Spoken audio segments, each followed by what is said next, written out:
Good morning दोस्तों आइए देखते हैं यूडिटेरिया जो वॉल्यूम 2 है इसका देखते हैं प्रैक्टिस सेट नंबर 2। और हम लोग यहाँ पे कोशिश करेंगे दोस्तों कि जो भी है 75 यानी 75 नंबर का जो भी जीके जीएस आएगा तो 75 में 75 हमको करके ही आना है, क्योंकि आप जानते हैं कि टोटल जो है आपको 150 मार्क्स का दिया हुआ है, तो करीब करीब आपको 120 मार्क्स का आपको करना है। ठीक है, तो 75 में 75 टारगेट लेकर के करते हैं और कम से कम आप 40 अगर आप रीजनिंग या मैथ 40 भी कर लेते हैं तो आप जो है आराम से इसको क्वालिफाई कर जाएंगे। तो आइए टारगेट लेकर के चलते हैं 75 में 75 और अब से जो है डेली हम लोग जो है इस चीज़ को स्टार्ट करते हैं। तो आइए दोस्तों देखते हैं प्रैक्टिस सेट नंबर 4। तो प्रैक्टिस सेट नंबर 4 का पहला क्वेश्चन आपको दिया हुआ है कि निम्नलिखित में कौन सा मिलान असत्य है। निम्नलिखित में कौन सा मिलान असत्य है। तो ऑस्ट्रेलिया हरिकेन जो है ये असत्य है।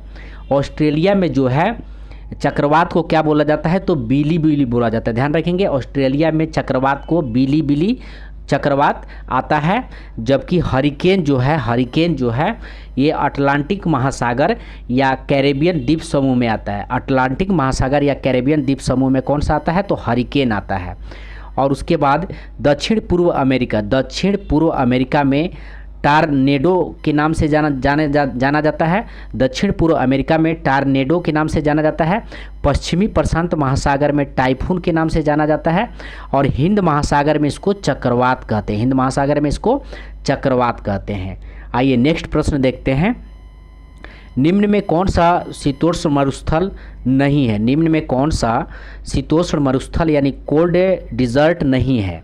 तो इसका आंसर हो जाएगा आपको सोनोरन। सोनोरन जो है ये कोल्ड मरुस्थल नहीं है, ये जो है एक गर्म मरुस्थल है। ध्यान रखेंगे, सोनोरन जो है यह एक गर्म मरुस्थल है और यह अमेरिका मैक्सिको में विस्तृत है। यह अमेरिका और मैक्सिको में इसका विस्तृत है। ठीक है। पेंटागोनिया जो है यह एक शीत मरुस्थल है जो क्षेत्रफल के अनुसार दुनिया का 8वां सबसे बड़ा रेगिस्तान है। ध्यान रखेंगे, पेंटागोनिया जो है यह एक शीतोष्ण मरुस्थल है और दुनिया का 8वां सबसे बड़ा रेगिस्तान है। यानी इसका जो विस्तार है आपको 673, ध्यान रखेंगे 673,000 किलोमीटर, 673,000 किलोमीटर पेंटागोनिया का विस्तार है जो 8वां सबसे बड़ा रेगिस्तान है। ठीक है।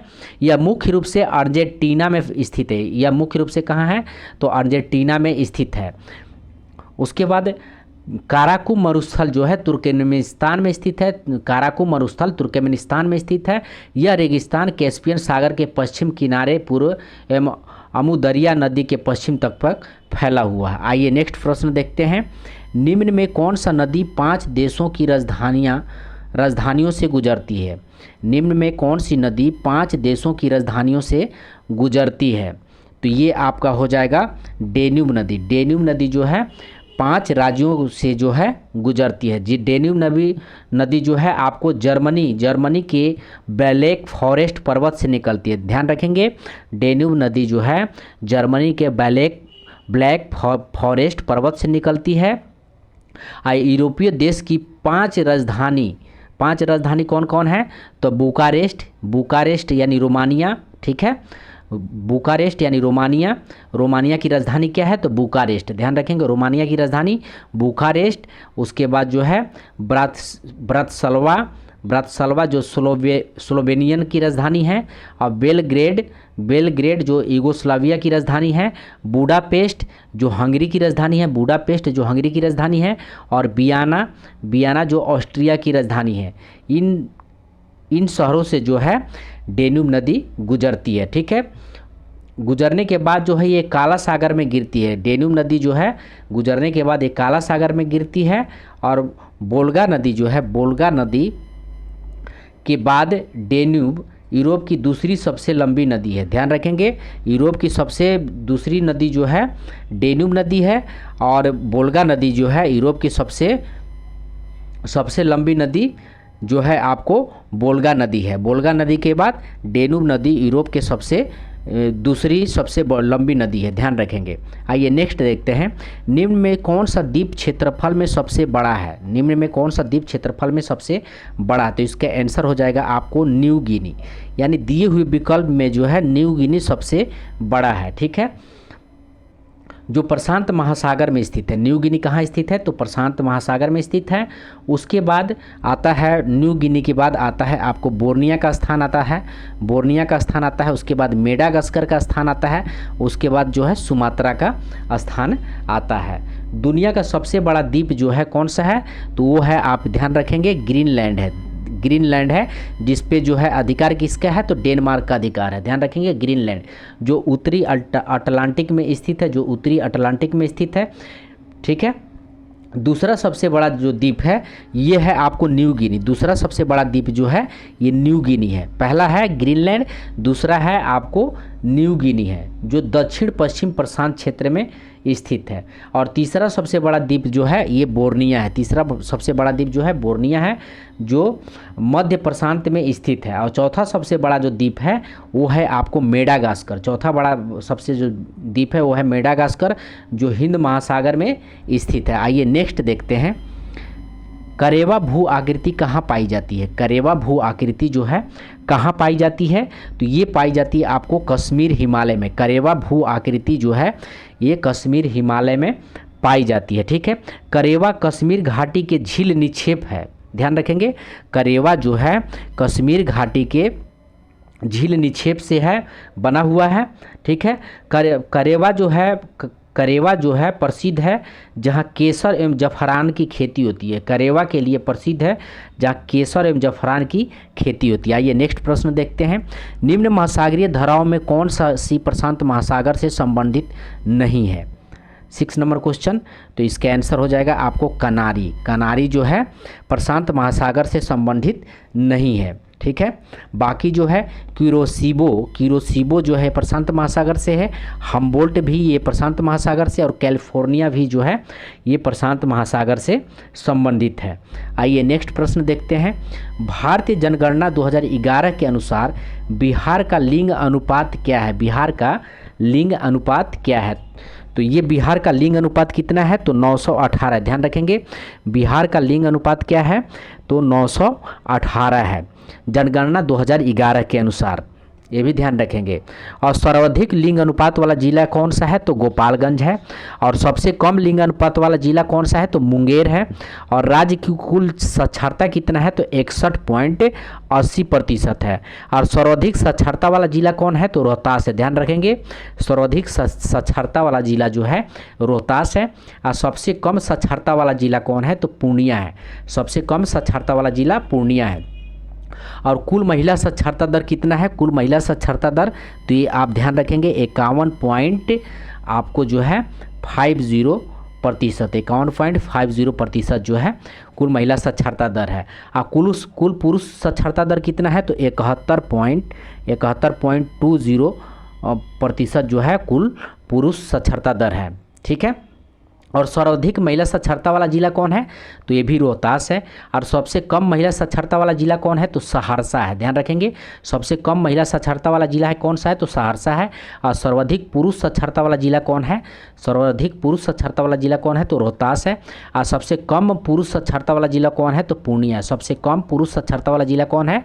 तो पूर्णिया है। आइए नेक्स्ट प्रश्न देखते हैं, निम्न में कौन सी नदी गोदावरी की सहायक नदी नहीं है? निम्न में कौन सी नदी गोदावरी की सहायक नदी नहीं है? तो ये हो जाएगा आपको दूधगंगा जो है, दूधगंगा जो है गोदावरी की सहायक नदी नहीं है। दूधगंगा जो है गोदावरी की सहायक नदी नहीं है। दूधगंगा जो है ये कृष्णा की सहायक नदी है। ध्यान रखेंगे, दूधगंगा जो है ये कृष्णा की सहायक नदी है। ठीक है, गोदावरी की सहायक नदी है तुंगभद्रा है, तुंगभद्रा है, उसके बाद कोयना है, उसके बाद घाट प्रभा है, उसके बाद घाट प्रभा है, उसके बाद माल प्रभा है, भीमा है, मूसी है, मुनेरू है। ठीक है, तो ये जो है कृष्णा की सहायक नदी है। सॉरी, ये जो है तुंगभद्रा, कोयना, घाट प्रभा और माल प्रभा, भीमा, मूसी, मुनेरा, ये कृष्णा की सहायक नदी है। ध्यान रखेंगे, बाकी जो गोदावरी की सहायक नदी है वो है आपको पेनगंगा, इंद्रावती और वेनगंगा। ये जो है गोदावरी की सहायक नदी है। पेनगंगा, इंद्रावती और वेनगंगा, ठीक है। और दूधगंगा जो है ये कृष्णा नदी की सहायक नदी है, ठीक है। तो सहायक नदी जो है आपको याद कर लेना है, एक बार इस चीज़ को ध्यान रखेंगे। गोदावरी नदी कहाँ से निकलती है, तो ये महाराष्ट्र जिला नासिक से निकलती है, ठीक है। और ये जो है महाराष्ट्र, तेलंगाना और आंध्र प्रदेश राज्यों से गुजरती है। और इसकी लंबाई कितनी है गोदावरी नदी का, तो 1465। ध्यान रखेंगे गोदावरी नदी का लंबाई 1465 किलोमीटर है। आइए नेक्स्ट प्रश्न देखते हैं। 9th नंबर क्वेश्चन है, निम्नलिखित में से किस प्रकार के वन बिहार में नहीं पाए जाते हैं। निम्नलिखित में से किस प्रकार के वन बिहार में नहीं पाए जाते हैं। 9 नंबर क्वेश्चन, तो ये है आपको सदाबहार वन जो है बिहार में नहीं पाए जाते हैं। बिहार में जो है आर्द्र पर्णपाती वन एवं शुष्क पर्णपाती वन एवं तराई वन पाए जाते हैं। ध्यान रखेंगे बिहार में आर्द्र पर्णपाती वन, शुष्क पर्णपाती वन एवं तराई वन पाए जाते हैं। यानी आर्द्र पर्णपाती वन पाए जाते हैं, तराई वन पाए जाते हैं और शुष्क पर्णपाती वन ये बिहार में पाए जाते हैं। लेकिन सदाबहार वन जो है बिहार में नहीं पाए जाते हैं। सदाबहार वन उन क्षेत्रों में पाया जाता है जहाँ पे 200 सेंटीमीटर, ध्यान रखेंगे, जहाँ पे 200 सेंटीमीटर से अधिक वर्षा होता है और तापमान 22 डिग्री सेल्सियस से अधिक होता है, वहाँ सदाबहार वन पाया जाता है। जैसे पश्चिम घाट के पश्चिम ढाल, उत्तर पूर्व क्षेत्र के पहाड़ी एवं अंडमान निकोबार द्वीप समूह में जो है सदाबहार वन पाए जाते हैं, ठीक है। पर्णपाती वन 70 से 200 सेंटीमीटर वार्षिक वर्षा वाले क्षेत्र होते हैं। पर्णपाती वन जो है 70 से 200 सेंटीमीटर वार्षिक वाले क्षेत्र में पाए जाते हैं। ये वन प्रायद्वीपीय में अधिक वर्षा वाले भागों और उत्तर प्रदेश एवं बिहार के दोनों मैदानी भागों में पाए जाते हैं। आइए नेक्स्ट प्रश्न देखते हैं। पुनपुन नदी गंगा में किस स्थान पर मिलती है। पुनपुन नदी जो है गंगा में किस स्थान पर मिलती है। 10 नंबर क्वेश्चन, तो ये फतुहा में मिलती है। ध्यान रखेंगे पुनपुन नदी जो है ये झारखंड के पलामू जिला से निकलती है। पुनपुन नदी झारखंड के पलामू जिला में छोटा नागपुर के से उत्पन्न होती है और ये बिहार के औरंगाबाद जिले, गया जिले और पटना जिले से गुजरती हुई फतुहा में गंगा नदी से मिलती है। फतुहा में जो है ये गंगा नदी से मिलती है, ठीक है। और सोन नदी जो है, सोन नदी के बारे में भी थोड़ा ध्यान रखेंगे। सोन नदी के बारे में भी थोड़ा सा ध्यान रखेंगे। सोन नदी जो है पटना के निकट मन्नेर में गंगा नदी से मिलती है। मन्नेर में, पटना के निकट मन्नेर में गंगा नदी से मिलती है। इसके प्रमुख सहायक नदी है सोन नदी के गोपद, रिहान, कनहर एवं उत्तरी कोयल आदि है। गंडक नदी के बारे में भी थोड़ा ध्यान रखेंगे। गंडक हिमालय से निकलकर नेपाल में सालग्रामी नाम से बहती है। ध्यान रखेंगे गंडक हिमालय से निकलकर नेपाल में सालग्रामी नाम से बहते हुए मैदानी भाग में नारायणी उपनाम पाती है। यह काली गंडक और त्रिशूला नदी का जल लेकर प्रवाहित होती हुई सोनपुर के पास गंगा में मिल जाती है। सोनपुर के पास जो है गंगा में ये मिल जाती है, ठीक है, गंडक नदी। आइए नेक्स्ट देखते हैं। 11 नंबर क्वेश्चन है, रागी के उत्पादन में प्रथम स्थान किस राज्य का है। रागी के उत्पादन में प्रथम स्थान किस राज्य का है, तो ये बिहार का है। ध्यान रखेंगे रागी का जो है, रागी एक इसको बोलते हैं मड़ुआ, ठीक है। रागी या मड़ुआ ये मोटा अनाज होता है, ठीक है। इसमें जो है बिहार प्रथम स्थान पे है और अत्यधिक उत्पादन इसका जो है दरभंगा जिला में होता है। ध्यान रखेंगे अत्यधिक उत्पादन इसका दरभंगा जिला में होता है। आइए नेक्स्ट देखते हैं। अंडमान द्वीप समूह का सर्वोच्च शिखर क्या है। अंडमान द्वीप समूह का सर्वोच्च शिखर जो है ये सैंडल पीक है। सैंडल पीक है अंडमान द्वीप समूह का सर्वोच्च द्वीप समूह जो है ये सैंडल पीक है, ठीक है। और इसका सबसे ऊंचा शिखर है ये है आपको 737 मीटर। ध्यान रखेंगे 737 मीटर, ठीक है। और यह उत्तर अंडमान द्वीप समूह पर स्थित है। अंडमान निकोबार द्वीप समूह की दूसरी सबसे ऊंची चोटी है माउंट डियोवेली है। माउंट डियोवेली है, ध्यान रखेंगे। और केंद्र सरकार ने 16 अक्टूबर 2021 को अंडमान और निकोबार द्वीप समूह के ऐतिहासिक पर्यटन स्थल माउंट हैरियट का नाम बदलकर माउंट मणिपुर कर दिया है। ये भी ध्यान रखेंगे माउंट मणिपुर जो है कर दिया है, किसका नाम बदल करके, तो 16 अक्टूबर 2021 को अंडमान एवं निकोबार द्वीप समूह के ऐतिहासिक पर्यटन स्थल माउंट हैरियट का नाम बदल करके माउंट मणिपुर कर दिया है। तो ये भी इम्पोर्टेंट रहेगा, आपको माउंट मणिपुर कर दिया, माउंट हैरियट का नाम बदल के माउंट मणिपुर कर दिया, तो इसको भी ध्यान रखेंगे। नेक्स्ट है 8 डिग्री चैनल किसके मध्य स्थित है? 8 डिग्री चैनल किसके मध्य स्थित है? 13 नंबर क्वेश्चन। तो ये है आपको मालदीव और मनिकाय के बीच स्थित है। मालदीव और मनिकाय के बीच जो है 8 डिग्री चैनल स्थित है। 9 डिग्री चैनल लक्षद्वीप एवं मनिकाय के मध्य स्थित है।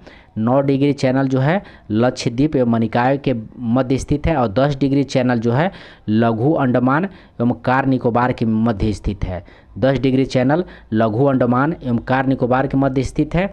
और डंकन पैसेज दक्षिण और छोटा अंडमान के बीच हिंद महासागर में स्थित एक जलडमरू मध्य है। डंकन पैसेज जो है दक्षिण और छोटा अंडमान के बीच हिंद महासागर में स्थित एक जलडमरू मध्य है। ये नेक्स्ट देखते हैं, रणजी ट्रॉफी 2022 का खिताब किस क्रिकेट टीम ने जीता है?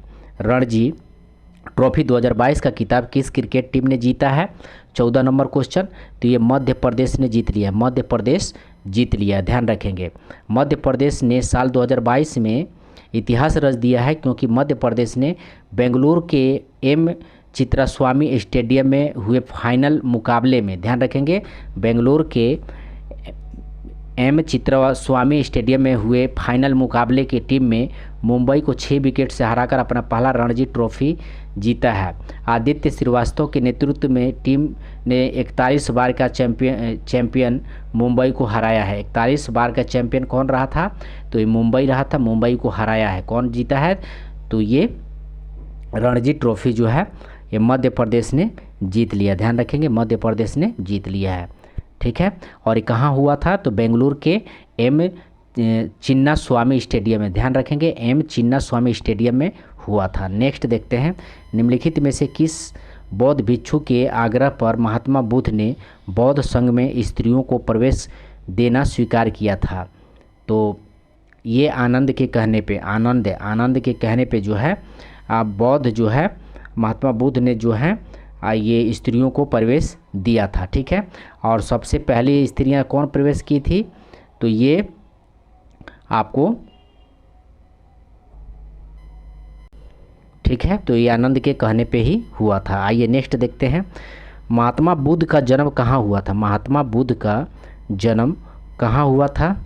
तो महात्मा बुद्ध का जन्म जो है लुम्बिनी में हुआ था। महात्मा बुद्ध का जन्म लुम्बिनी में हुआ था, ध्यान रखेंगे। नेक्स्ट है, तुर्काने चहलगानी का निर्माण किसने किया था? तुर्काने चहलगानी का निर्माण किसने किया था? तो तुर्कान चहलगानी का निर्माण जो है इल्तुतमिश ने किया था। और ख़त्म कौन किया था? तो बलबन ने किया था, ध्यान रखेंगे। तुर्काने चहलगानी का निर्माण इल्तुतमिश ने किया था और इसको समाप्त कौन किया था?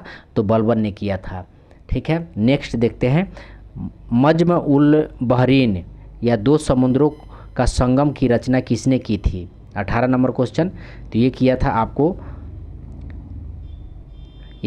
आपको दारा सिको जो है मज्म उल बहरीन या 2 समुद्रों के संगम की रचना दारा सिको ने किया था, ठीक है।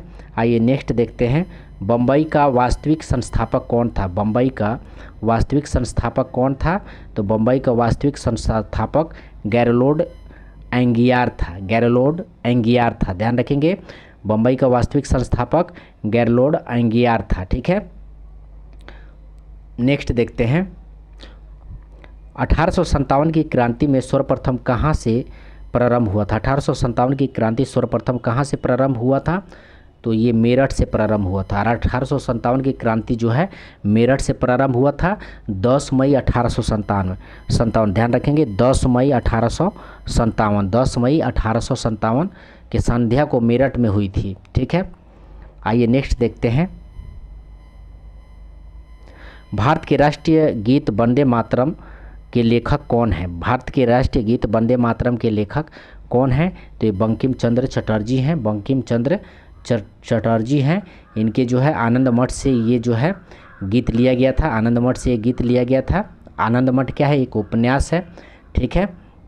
भारत के राष्ट्रीय गीत को 1896 में जो है कांग्रेस के कोलकाता अधिवेशन में पहली बार गाया गया था? ध्यान रखेंगे 1896 में कलकत्ता अधिवेशन में पहली बार गाया गया था वंदे मातरम। आइए नेक्स्ट देखते हैं, भारत में आधुनिक शिक्षा प्रणाली की नींव किससे पड़ी है? भारत में आधुनिक शिक्षा प्रणाली की नींव किससे पड़ी है? तो ये इसका आंसर हो जाएगा आपको 1835 के मैकाले का स्मरण पत्र से। 1835 के मैकाले का स्मरण पत्र से जो है शिक्षा का नींव पड़ा है। ठीक है, मैकाले ने कहा था कि यूरोप के एक अच्छे पुस्तकालय की एक अलमारी का एक कक्षा भारत और अरब के समस्त साहित्य से अधिक मूल्यवान है। ध्यान रखेंगे। और लॉर्ड विलियम बेंटिंक के काल में 7 मार्च 1835 के प्रस्ताव द्वारा मैकाले का दृष्टिकोण अपना लिया गया था। ध्यान रखेंगे, लॉर्ड विलियम बेंटिंक के कार्यकाल में 7 मार्च 1835 के प्रस्ताव द्वारा मैकाले का दृष्टिकोण अपना लिया गया था। ठीक है, नेक्स्ट है, आगरा शहर किस नदी के किनारे स्थित है? तो आगरा शहर जो है ये यमुना के किनारे स्थित है। आगरा शहर यमुना नदी के किनारे स्थित है, जबकि सरयू नदी के किनारे कौन सा स्थित है? तो अयोध्या स्थित है। ये भी ध्यान रखेंगे, ये भी चर्चा में है। सरयू नदी के किनारे अयोध्या स्थित है। वहीं गोमती नदी के किनारे जो है लखनऊ स्थित है। नेक्स्ट है, न्यू इंडिया समाचार पत्र का प्रकाशन किसके द्वारा किया गया था? न्यू इंडिया समाचार पत्र का प्रकाशन किसके द्वारा किया गया था? तो ये किया गया था, न्यू इंडिया समाचार पत्र का प्रकाशन एनी बेसेंट के द्वारा किया गया था। ठीक है, और यंग इंडिया का जो है महात्मा गांधी, ठीक है, ध्यान रखेंगे, यंग इंडिया का महात्मा गांधी और तिलक जो है ये केसरी पत्रिका स्टार्ट किए थे। और सच्चिदानंद सिन्हा सर्च लाइट का प्रकाशन किए थे। नेक्स्ट है, भारत राष्ट्र कांग्रेस के 1885 के महासचिव कौन थे? 1885 के महासचिव कौन थे? तो WC बनर्जी थे। ध्यान रखेंगे, सॉरी महासचिव पूछा है, ये तो अध्यक्ष हो गए थे, तो ये महासचिव पूछा है, तो ये हो जाएगा आपको A.O. ह्यूम हो जाएगा। A.O. ह्यूम जो है ये महासचिव थे। ठीक है, जो 1885 के महासचिव थे। ठीक है, और इस अधिवेशन में जो है 72 प्रतिनिधि, पहला अधिवेशन में जो है 72 प्रतिनिधि, और अध्यक्ष कौन थे? तो WC बनर्जी थे। ये भी ध्यान रखेंगे, अध्यक्ष कौन थे? तो ये WC बनर्जी थे। ठीक है, आइए नेक्स्ट देखते हैं, हाल ही में किस देश के पुरुष बैडमिंटन टीम ने बैंकॉक में फाइनल में इंडोनेशिया को 3-0 से हराकर पहली बार थॉमस कप खिताब जीता है? तो थॉमस कप खिताब पहली बार जीता है। 26 नंबर क्वेश्चन, तो इसका आंसर हो जाएगा भारत। ठीक है, भारत ने पहली बार थॉमस कप खिताब जीता है, किसको हराकर? तो इंडोनेशिया को हराकर जो है 3-0 से पहली बार जीता है। ठीक है, 73 साल में पहली बार थॉमस कप जीता है। ध्यान रखेंगे, 73 साल में जो है पहली बार भारत ये थॉमस कप जीता है। ठीक है, भारतीय पुरुष बैडमिंटन टीम ने 14 बार के चैंपियन इंडोनेशिया जो है 14 बार का चैंपियन था। ठीक है, 3-0 से हराकर 73 साल में पहली बार थॉमस कप का खिताब जीता है। तो ये इंपॉर्टेंट रहेगा, इस चीज़ को ध्यान रखेंगे। आइए नेक्स्ट देखते हैं, मुद्रास्फीति के कारण किसको लाभ होता है? तो ये जो है ऋणी को लाभ होता है। मुद्रास्फीति के कारण ऋणी को लाभ होता है। ठीक है, मुद्रास्फीति या महंगाई इसको बोला जाता है। मुद्रास्फीति या महंगाई किसी अर्थव्यवस्था में समय के साथ विभिन्न वस्तुओं और सेवाओं की कीमत में होने वाली एक समान बढ़ोतरी को कहा जाता है। मुद्रास्फीति के कारण ऋणी को लाभ होता है, जबकि उपभोक्ता या ऋणदाता एवं पेंशनभोगी वर्ग को हानि होता है। ठीक है, उपभोक्ता या ऋणदाता एवं पेंशनभोगी वर्ग को हानि होता है। ठीक है, आइए नेक्स्ट देखते हैं, फीफा विश्व कप 2022 का आयोजन किस देश में किया जाएगा? 28 नंबर क्वेश्चन, तो ये UAE में फीफा विश्व कप 2022 का आयोजन UAE में जो है किया जाएगा। ठीक है, कतर में आयोजित होने वाला है, कतर में। ठीक है, विश्व कप 2022 का आयोजन UAE में कतर में आयोजन होने वाला है। मेज़बानी कतर सहित केवल 32 टीमें में ही 2022 फुटबॉल विश्व कप के लिए क्वालिफाई कर सकती है। ठीक है, और फीफा विश्व कप 2026 की मेज़बानी जो है ये संयुक्त राज्य अमेरिका करेगा। ध्यान रखेंगे 2026 की मेज़बानी कौन करेगा? तो संयुक्त राज्य अमेरिका, मेक्सिको और कनाडा द्वारा संयुक्त रूप से किया जाएगा। 2026 की मेज़बानी संयुक्त राज्य अमेरिका, मेक्सिको और कनाडा के द्वारा संयुक्त रूप से किया जाएगा। ठीक है, आइए नेक्स्ट देखते हैं। निम्नलिखित में से किस राज्य में कुल भौगोलिक क्षेत्र का अधिकतम प्रतिशत वन क्षेत्र है? 29 नंबर क्वेश्चन, तो ये हो जाएगा आपको मिजोरम। सर्वाधिक वनावरण प्रतिशत की दृष्टि से मिजोरम राज्य के कुल भौगोलिक क्षेत्र का 84.53% वन आवरण है। उसके बाद क्रमशः अरुणाचल प्रदेश आएगा, उसके बाद मिजोरम के बाद अरुणाचल प्रदेश आ जाएगा, उसके बाद आएगा आपको मेघालय आ जाएगा, और उसके बाद जो है मेघालय आ जाएगा। ठीक है, क्षेत्रफल के हिसाब से देखा जाए तो मध्य प्रदेश, क्षेत्रफल के हिसाब से मध्य प्रदेश जो है देश का सबसे बड़ा वन क्षेत्र है। मध्य प्रदेश देश का सबसे बड़ा वन क्षेत्र है। इसके बाद अरुणाचल प्रदेश, छत्तीसगढ़, उड़ीसा और महाराष्ट्र है। मध्य प्रदेश के बाद अरुणाचल प्रदेश, छत्तीसगढ़ और उड़ीसा और महाराष्ट्र है। आइए नेक्स्ट देखते हैं। भारत में पहली जनसंख्या नीति की घोषणा की गई थी। 30 नंबर क्वेश्चन है, तो ये आपको 1976 में भारत में पहली जनसंख्या नीति की घोषणा 1976 में की गई थी। नेक्स्ट है, भारत में यूनिफाइड पेमेंट इंटरफेस यानी यूपीआई का फुल फॉर्म होता है यूनिफाइड पेमेंट इंटरफेस प्लेटफॉर्म को अपनाने वाला पहला देश बन गया है। तो ये हो जाएगा आपको नेपाल। नेपाल जो है, नेपाल भारत की यूपीआई प्रणाली को अपनाने वाला पहला देश बन गया है। यूपीआई नेपाल में डिजिटल अर्थव्यवस्था को बदलने और कम नकदी वाले समाज के निर्माण में महत्वपूर्ण भूमिका निभाएगा। इसके लिए भारतीय राष्ट्रीय भुगतान निगम की अंतर्राष्ट्रीय शाखा इंटरनेशनल पेमेंट्स लिमिटेड ने गेटवे पेमेंट्स सर्विस और मनम इन्फोटेक के साथ हाथ मिलाया है। आइए नेक्स्ट देखते हैं।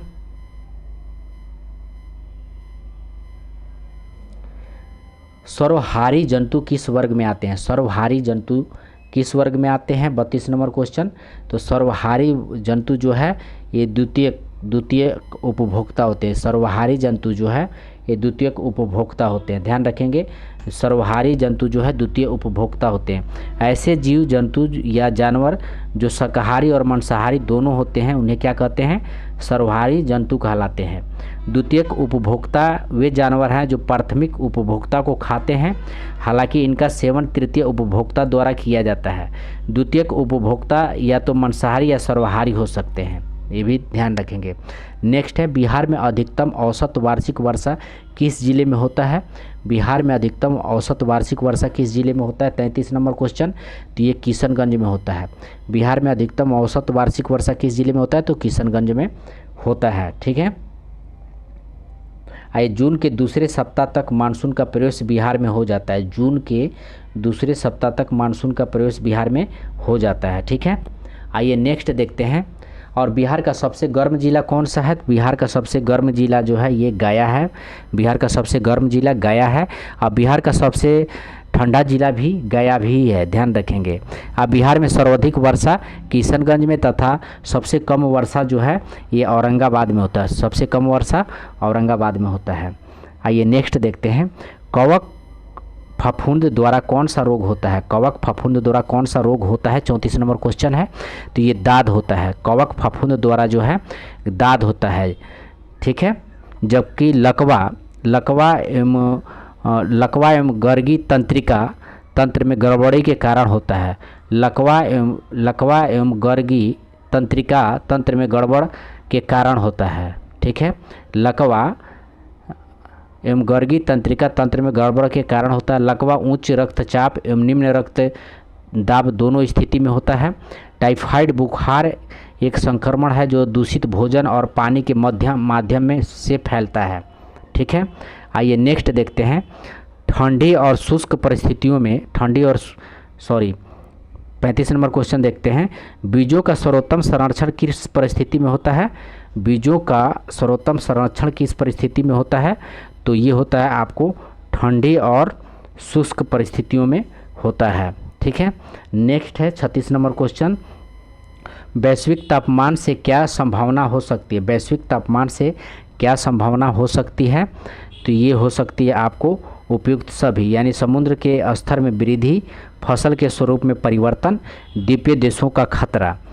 लोलक का आवर्तकाल किस पर निर्भर करता है? 37 नंबर क्वेश्चन। लोलक का आवर्तकाल किस पर निर्भर करता है? तो ये लंबाई पर निर्भर करता है। लोलक का आवर्तकाल लंबाई पे निर्भर करता है। नेक्स्ट प्रश्न देखते हैं। वर्षा की बूंद की गोलाकार आवृत्ति का कारण है। वर्षा की बूंद की गोलाकार आकृति का कारण है 38 नंबर क्वेश्चन। तो ये हो जाएगा द्रव का पृष्ठ तनाव। द्रव का पृष्ठ तनाव के कारण जो है होता है। नेक्स्ट है प्रकाश तरंगों के वायु से कांच में जाने पर क्या परिवर्तित होता है? तो ये होता है आपको वेग और आवृत्ति। वेग और आवृत्ति परिवर्तन होता है। ध्यान रखेंगे, ये हो जाएगा, इसका आंसर हो जाएगा तरंग दैर्ध्य और वेग परिवर्तन होता है। प्रकाश तरंग के वायु से कांच में जाने पर जो है तरंग दैर्ध्य और वेग परिवर्तन होता है, बाकी आवृत्ति परिवर्तन नहीं होता है। ये भी ध्यान रखेंगे, आवृत्ति परिवर्तन जो है नहीं होता है, लेकिन उसका तरंग दैर्ध्य और वेग बदल जाता है। नेक्स्ट है रासायनिक रूप से सूखी बर्फ है। रासायनिक रूप से सूखी बर्फ क्या है? तो ये ठोस कार्बन डाइऑक्साइड है। ठोस कार्बन डाइऑक्साइड है। नेक्स्ट है बेकिंग सोडा का रासायनिक सूत्र होता है। बेकिंग सोडा का रासायनिक सूत्र होता है सोडियम बाइकार्बोनेट। तो सोडियम बाइकार्बोनेट यानी जिसके बीच में एच लग गया, सोडियम बाइकार्बोनेट जो है बेकिंग सोडा का रासायनिक सूत्र होता है। ठीक है, नेक्स्ट है निम्नलिखित में कौन सा एक आदिश राशि है? निम्नलिखित में कौन सा एक आदिश राशि है? तो द्रव्यमान जो है एक आदिश राशि है, बाकी संवेग, वेग और कोणीय संवेग जो है ये सदिश राशि है, और द्रव्यमान एक आदिश राशि है। नेक्स्ट है निम्न में कौन स्तनपायी है? निम्न में कौन स्तनपायी है? तो उपयुक्त सभी जो है स्तनपायी है, यानी चमगादड़ भी स्तनपायी है, समुद्री गाय भी स्तनपायी है और समुद्री सिंह भी स्तनपायी है। ठीक है, नेक्स्ट देखते हैं। निम्न में कौन मांसाहारी या कीटभक्षी पौधे होते हैं? निम्न में कौन मांसाहारी या कीटभक्षी पौधे होते हैं? 44 नंबर क्वेश्चन। तो ये घटपर्णी जो है ये क्या होते हैं? मांसाहारी और कीटभक्षी दोनों होते हैं घटपर्णी। नेक्स्ट है आनुवांशिक के जनक के रूप में किसे जाना जाता है? आनुवांशिकी के जनक के रूप में किसे जाना जाता है? तो ग्रेगर जॉन मेडल को जो है आनुवांशिकी का जनक माना जाता है। नेक्स्ट है मनुष्य की खोपड़ी में कुल कितनी अस्थियां होती है? तो खोपड़ी में कुल कितनी अस्थियां होती है? खोपड़ी पूछा है, तो मनुष्य की खोपड़ी में 28 अस्थियां होती है। कुल जो है 28 अस्थियां होती हैं, जिनमें से 8 अस्थियां मस्तिष्क के चारों ओर मस्तिष्क के खोल बनाती है। ठीक है, और शेष हड्डियों में से कुल 14 हड्डियां हमारे चेहरे का कंकाल बनाती है, तथा शेष 6 मध्य वर्ण के कण अस्थियां होती है, जो कि सुनने में सहायक होती हैं। नेक्स्ट है पायरिडॉक्सिन किस विटामिन को कहा जाता है? पायरिडॉक्सिन किस विटामिन को कहा जाता है? 47 नंबर क्वेश्चन। तो ये कहा जाता है आपको विटामिन B6 को जो है पैराडॉक्सिन कहा जाता है। विटामिन B6 को पैराडॉक्सिन कहा जाता है। इसकी कमी से उत्पन्न रोग रक्तक्षीणता, चर्म रोग और पेंसिया ऐंठन होता है। ठीक है, आइए नेक्स्ट देखते हैं। यदि किसी लेंस की क्षमता 1 डायोप्टर है तो उसकी फोकस दूरी एवं लेंस की प्राकृतिक है। तो इसका आंसर हो जाएगा आपको, इसका आंसर हो जाएगा 1 मीटर उत्तल लेंस। 1 मीटर उत्तल लेंस। लेंस की फोकस दूरी के व्युत्क्रम को लेंस की क्षमता कहा जाता है। लेंस की फोकस दूरी के व्युत्क्रम को लेंस की क्षमता कहा जाता है, ध्यान रखेंगे। नेक्स्ट है मूल संविधान में कितनी अनुसूची थी? मूल संविधान में कितनी अनुसूची थी? तो मूल संविधान में जो है 8 अनुसूची थी, और वर्तमान में कितनी अनुसूची है? तो वर्तमान में 12 अनुसूचियाँ हैं, ध्यान रखेंगे। वर्तमान में 12 अनुसूचियाँ हैं। नेक्स्ट है, निम्न में कौन सा मिलान असत्य है? 50 नंबर क्वेश्चन है, निम्न में कौन सा मिलान असत्य है? तो ये है आपको आपात अपबंध जो है, ये आपात अपबंध ये जो है असत्य है। आपात अपबंध संविधान के भाग आपको जो है 18 में उल्लेख है, ध्यान रखेंगे। ये जो है 18 भाग 18 में इसका अपवाद उपबंध का उल्लेख है। बाकी सभी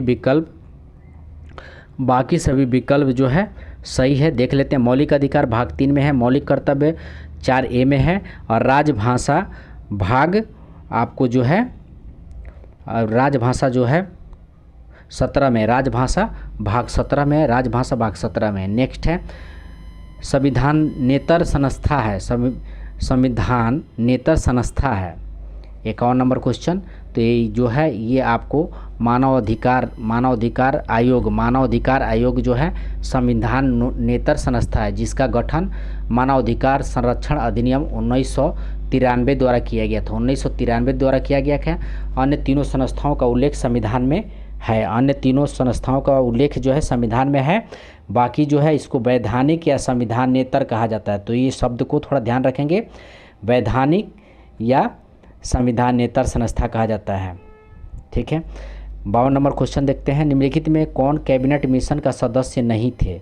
कैबिनेट मिशन के सदस्य नहीं थे तो विलियम लॉरेंस जो है एक कैबिनेट मिशन के सदस्य नहीं थे। बाकी आपको पैथिक लॉरेंस, स्टेफोर्ड क्रिप्स और AB Alexander, Pethick Lawrence, Stafford Cripps और AB अलेक्जेंडर एक कैबिनेट मिशन के सदस्य थे। ये BPSC में आ चुका है, इस चीज़ को ध्यान रखेंगे। संविधान के किस भाग को भारत के नागरिक का अधिकार पत्र कहा जाता है? 53 नंबर क्वेश्चन। तो भाग 3 को जो है भाग 3 को संविधान में नागरिकों का अधिकार पत्र कहा जाता है, यानी मैग्ना कार्टा कहा जाता है भाग 3 को, ठीक है। ये जो है इसका अनुच्छेद होता है 12 से 35, ये भी ध्यान रखेंगे। 12 से 35 जो है अनुच्छेद इसका होता है, 12 से 35। नेक्स्ट देखते हैं। निम्न में कौन सा चुनाव निर्वाचन आयोग द्वारा संपादित नहीं किया जा सकता है? 54 नंबर क्वेश्चन है। निम्न में कौन सा चुनाव निर्वाचन आयोग द्वारा संपादित नहीं किया जा सकता है?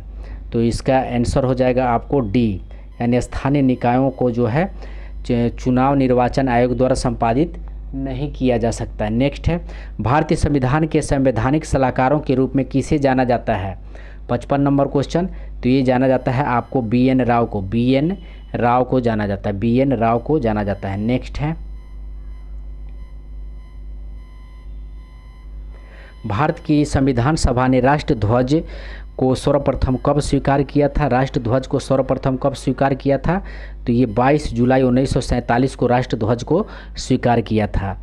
राज्यसभा का गठन कब किया गया था? तो राज्यसभा का गठन किया गया था 3 अप्रैल 1952 को जो है राज्यसभा का गठन किया गया था। नेक्स्ट है, राष्ट्रीय न्यायिक नियुक्ति आयोग की स्थापना संसद के किस संविधान संशोधन द्वारा किया गया था? 58 नंबर क्वेश्चन। तो ये 99वें संविधान संशोधन अधिनियम 2014 द्वारा किया गया था। 99वें संविधान संशोधन अधिनियम 2014 द्वारा जो है राष्ट्रीय न्यायिक नियुक्ति आयोग की स्थापना संसद के संविधान संशोधन द्वारा किया गया था, जो इसको बाद में निरस्त कर दिया गया। तो ये भी ध्यान रखेंगे। आइए नेक्स्ट देखते हैं। स्वस्थानों क्या है? स्थाने क्या है? 59 नंबर क्वेश्चन है। तो ये है आपको वनस्पति एवं जंतुओं का संरक्षण उनके मूल प्राकृतिक आवास क्षेत्र में करना। नेक्स्ट है, देखते हैं, भारतीय संसद में स्थायी समितियों की प्रणाली विकसित की गई। तो 60 नंबर क्वेश्चन है। तो ये आपको 1983 में विकसित की गई। नेक्स्ट है, ग्रीन पीस क्या है? ग्रीन पीस क्या है? तो ग्रीन पीस पर्यावरण समर्थकों का एक अंतर्राष्ट्रीय संगठन है। पर्यावरण समर्थकों का एक अंतर्राष्ट्रीय समर्थन ग्रीन पीस है। नेक्स्ट है, बिहार के मुख्य समाचार पत्र बिहारी के संपादक थे। तो ये आपको थे बाबू महेश्वर प्रसाद जो है बिहारी के संपादक थे, बाबू महेश्वर। यक्षगान किस राज्य का नृत्य है? यक्षगान किस राज्य का नृत्य है? तो ये कर्नाटक का है, ध्यान रखेंगे। यक्षगान जो है कर्नाटक का नृत्य है। नेक्स्ट है ताम्रलिप्त किस राज्य में स्थित था? ताम्रलिप्त किस राज्य में स्थित था? तो ये बंगाल में स्थित था, ठीक है, पश्चिम बंगाल में स्थित था। नेक्स्ट है 65 नंबर क्वेश्चन, निम्न में से किसे कायदे आजम के नाम से जाना जाता है? तो कायदे आजम खान अब्दुल गफ्फार, सॉरी ये मोहम्मद अली जिन्ना को जो है कायदे आजम के नाम से जाना जाता है। महात्मा गांधी की समाधि स्थल है, महात्मा गांधी की समाधि स्थल कहाँ है? तो ये राजघाट में है। महात्मा गांधी की समाधि स्थल राजघाट दिल्ली में स्थित है, ध्यान रखेंगे। 30 जनवरी 1948 को नाथूराम गोडसे ने गोली मारकर हत्या किया था। 30 जनवरी 1948 को नाथूराम गोडसे ने गोली मारकर हत्या किया था इनका। आइए नेक्स्ट प्रश्न देखते हैं। मार्च 2022 में 2 दिवसीय स्टडी इन इंडिया 2022 बैठक का आयोजन कहाँ किया गया था? 67, तो ये ढाका में किया गया था, ध्यान रखेंगे, ये ढाका में किया गया था। नेक्स्ट है अजंता की गुफाएं किस राज्य में स्थित है? अजंता की गुफाएं किस राज्य में स्थित है? 68 नंबर क्वेश्चन, तो ये महाराष्ट्र में स्थित है, अजंता की गुफाएं महाराष्ट्र में स्थित है। नेक्स्ट देखते हैं, निम्न में से किस देश में सबसे ऊंची मस्जिद है? तो निम्न में से किस देश में सबसे ऊंची मस्जिद है? तो ये मिस्र में जो है सबसे ऊंची मस्जिद मिस्र में है, ध्यान रखेंगे। तो यहाँ तक रहा सेट नंबर 4। आइए मिलते हैं नेक्स्ट वीडियो में। धन्यवाद दोस्तों।